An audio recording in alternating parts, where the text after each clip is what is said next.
Oh, sorry. Didn't see you there. Just doing a little memorizing. It's been a while since I had to sing the song, so I forget it. Just give me a minute here. Alright, we're ready. I just want to celebrate another game we're winning. I just want to celebrate. Sens win 4-2 over the Buffalo Sabres. Boy, I never thought I'd say those words again. Does it ever feel good? The Sens won a game. The Sens won a game. Ottawa won a hockey game.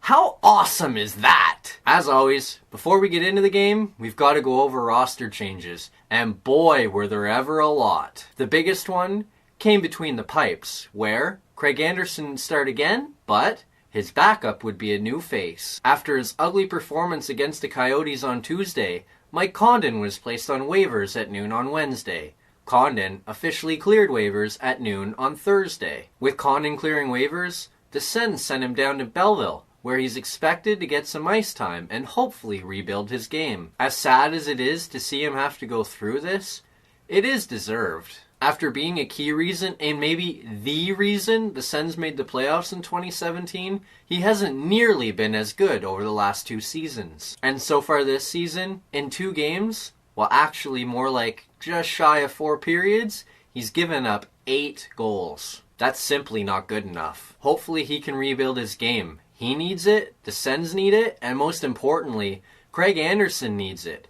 Anderson is no spring chicken anymore, so having Condon playing well could be big because it'll give him a few extra nights off. Mike Condon wasn't the only move the Sens made either, as they also sent Christian Wolanin and Jack Rodewald down to Belleville once again. With those 3 going down, the Sens called up Mike McKenna to serve as the backup. They also called up Nick Paul and Eric Bergdorfer to serve as the team's skaters. With Wolanin being moved back to Belleville, the Sens needed to make a roster change and elected to dress Nick Paul for the first time this season. The rest of the lineup, it remained the same, as the Sens went back to the traditional 12 forwards and 6 defensemen deployment. The Sens didn't show any nerves inserting Paul into the lineup either, as he was immediately placed on the 3rd line alongside Colin White and Mikhail Bodker. The rest of the lineup, it remained the same, and, despite some struggles, Guy Boucher elected to keep the first line of Mark Stone, Matt Duchene, and Ryan Dzingel fully intact. Good thing too, because the line showed some chemistry early on. Just under 7 minutes in, the Sens are on the power play. Chris Weidman takes the puck from the blue line and passes it to the half wall to Mikhail Bodker.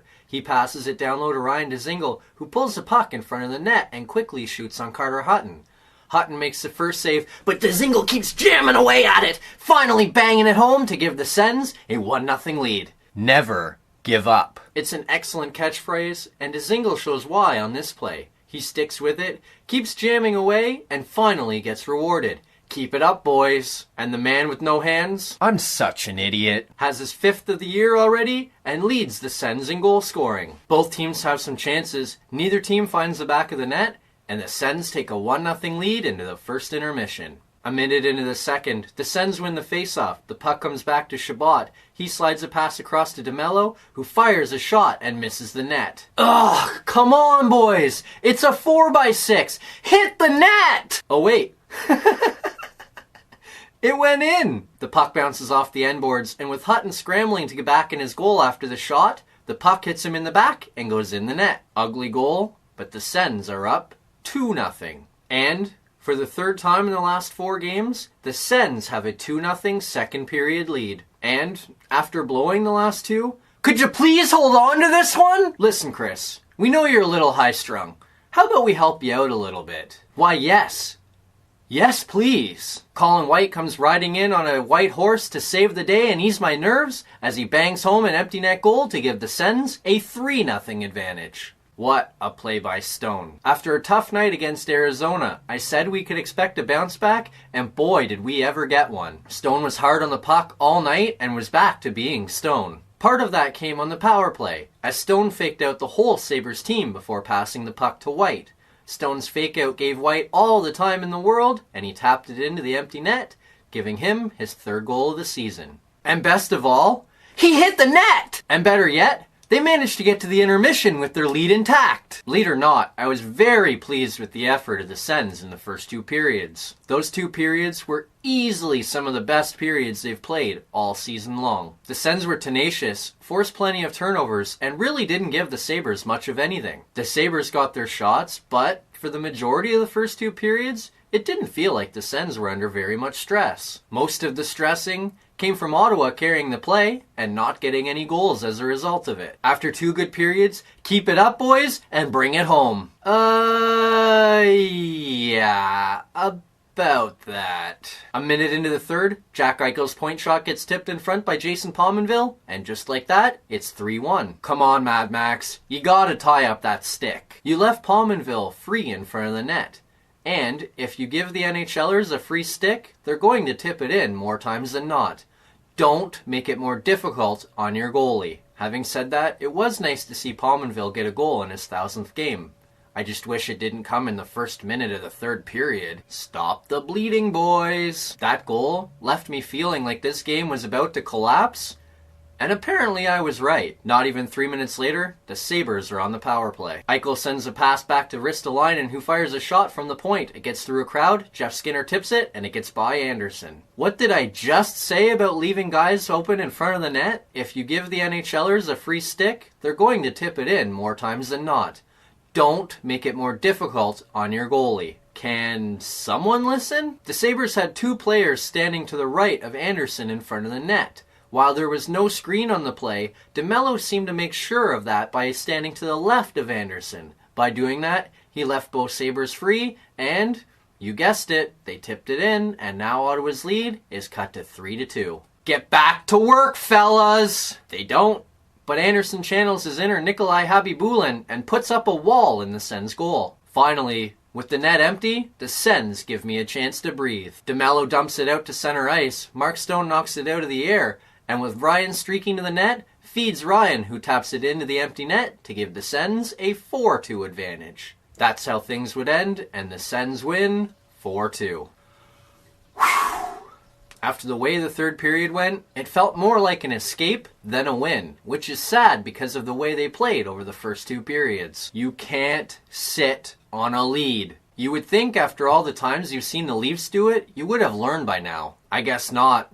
Hopefully now that it's happened to you a few times, you can actually learn this the right way. No more giving away leads! One guy who won't have to be part of that for the rest of the season is Alex Formenton, who has returned to the London Knights of the Ontario Hockey League. The decision to return Formenton came following the game, which conveniently came after his 9th game.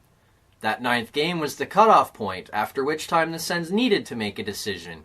If they kept him, it burned a year of his contract. If they sent him back to junior, it was a free 9 games. They elected to send him back, and quite truthfully, I'm not surprised, and I'm not angry about the decision. I was telling my buddy the other day that I expected this to happen, and sure enough it did. So far this season, Guy Boucher has shown a real love for rolling 11 forwards and 7 defensemen. With injuries and suspensions derailing the Sens' ability to dress a full lineup, it's given Formenton some extra chances in the lineup. But what happens when Boro, Harper, Tkachuk, and Smith all return? All of a sudden, there aren't so many spots to go around. Because of the ability to move Formenton back to junior, it only makes sense from an asset management standpoint. Formenton can move freely, why not move the free man? It also couldn't hurt his development to play another season in the OHL. Now, I'm not saying that Alex Formenton is Mitch Marner, but look how well it worked for Marner when he was sent back to London, where he got to be the man for an entire year. The next year, when he came back to Toronto, he made it impossible for the Leafs not to keep him. Hopefully, Formenton can do the same. Now, the good news. The way they were able to play in the first 2 periods, that was very good news.